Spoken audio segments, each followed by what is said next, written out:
பகவத்கீதையில் 8வது சாப்டரில் 12வது ஸ்லோகம். சர்வத்வாராணி சம்யம்ய மனோஹிருதி நிருத்ய ச மூர்த்யாதாயாத்மன பிராணம் ஆஸ்திதோ யோகதாரணாம். இப்போ இதுக்குள்ளே அர்த்தத்தை பார்க்கலாம். கைவல்யார்த்தி பற்றி தான் சொல்லின்னு இருக்கார். கைவல்யார்த்தி என்ன பண்ணுவார், பகவானை போன்ற அந்த அடையிறவன் உயர்ந்த நிலை தான்.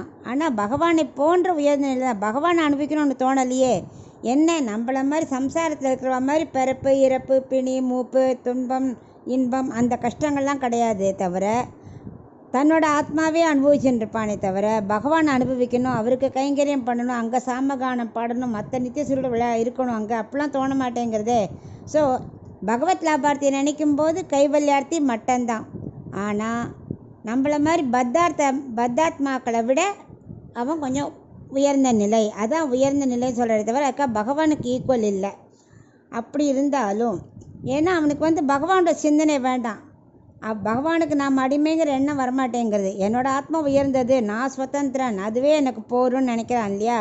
ஸோ அப்படி விரும்புகிறவா எப்படி உபாசனை பண்ணணும், வாழ்நாள் முழுக்கவும் புலன்கள் இருக்கு இல்லையா, கண் மூக்கு இதெல்லாம் நுகர்றது பார்க்குறது, அங்கங்கே போகாமல் கண்ட இடத்துல போகாமல் கண்டபடி பேசாமல் எல்லாத்தையும் அடக்கிக்கணும். வாழ்நாள் முழுக்க அடக்கிக்கணும்.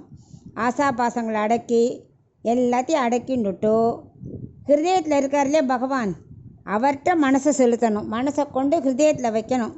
வச்சுண்டு எப்படி வாழ்நாள் முழுக்க இப்படி பண்ணின்னு இருந்தான்னா அந்திம காலத்தில் கடைசி காலம் வரும் இல்லையா, பிரயாண காலம், அப்போ அவன் என்ன பண்ணணும், இந்த தலைக்கு நடுவில் கொண்டு செலுத்தணும்னாரே சூக்ஷ்ம நாடி, அந்த சூக்ஷ்ம நாடி வழியாக சித்தத்தை செலுத்தணும். அந்த மைண்டை கொண்டு சூக்ஷ்ம நாடிக்குள்ளே வச்சிடணும். வச்சாச்சுன்னா அவனுக்கு கைவல்யார்த்தி சித்திச்சிரும் அப்படின்னு இந்த ஸ்லோகத்தில் சொல்கிறார்.